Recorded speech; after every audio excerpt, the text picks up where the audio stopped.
past weeks, we've studied a little bit about the history of this field. We looked at some educational pathways. Last week, we examined career pathways and the role of the pharmacist in the healthcare system. This week, perhaps we'll kind of get to the heart of the matter. We're going to think about the medication experience. And in this module, we'll begin by looking at the role of medications in healthcare in the United States. Let's begin by thinking about kind of the numbers of products we're talking about. In the United States, we have about 30,000 different drug products.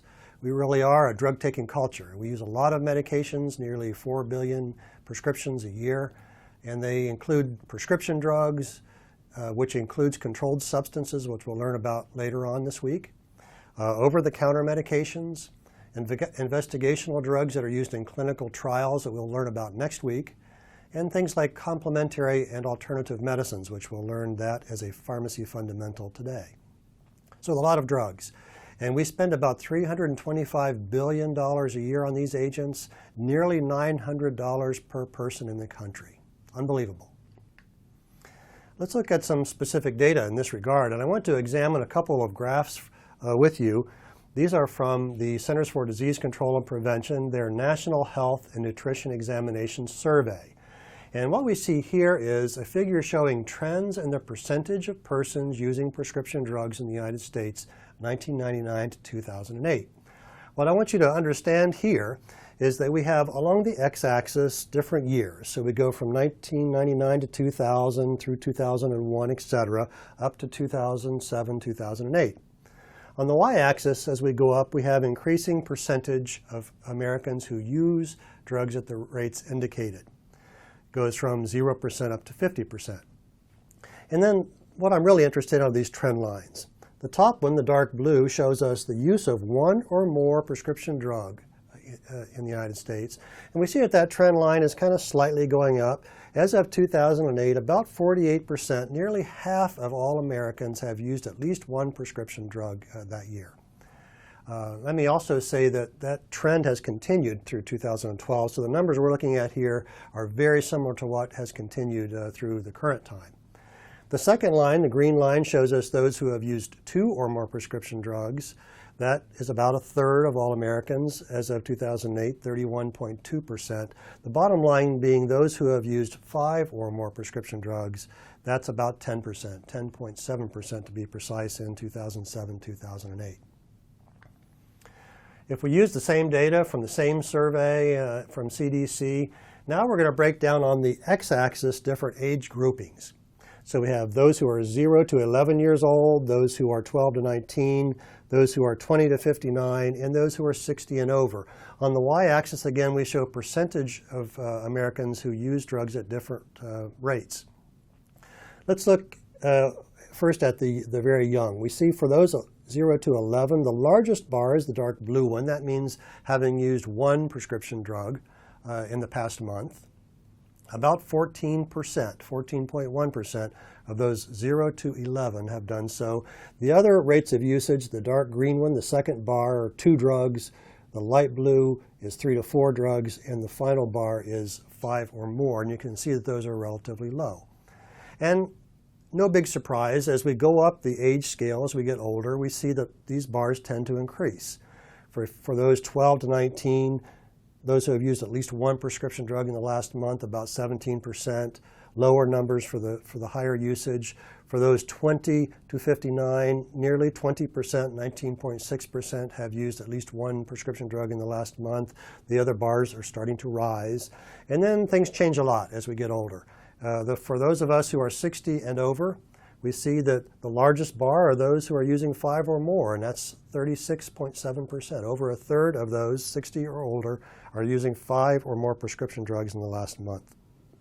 And the other bars are high as well. Here again, same data from the same institution.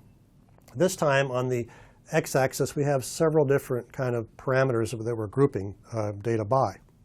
The first grouping is by age, second grouping by gender, and the third grouping by race and ethnicity. I want to make several points about this one. So we say percentage of Americans in these different bars who have used at least one prescription drug. And we see that as we saw in the last graph, as we get older, 0 to 11 through 60 and over, certainly that trend in those who have used at least one goes dramatically up. For adults, 20 to 59, about half of them have used at least ones. For older Americans who are 60 or older, vast majority, nearly 89%, have used at least one prescription drug.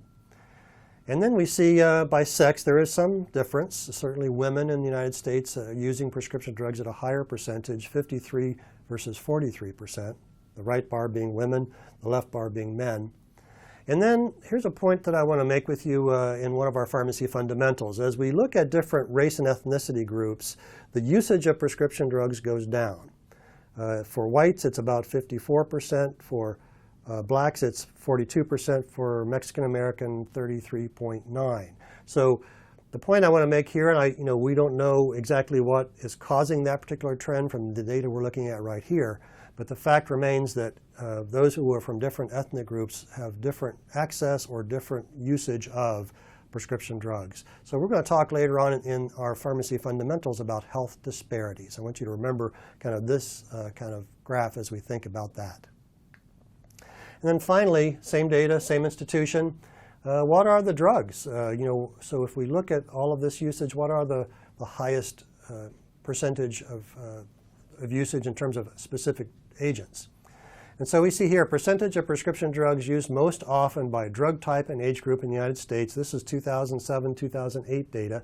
On the x-axis we have percentages. On the y-axis we have different age groups and different drugs that constitute the bars that we'll be looking at. I want to point out where the red stars are. These are the drugs used most often by these different age groups. For the very young, 0 to 11, we see the red stars beside bronchodilators, drugs that are used for asthma.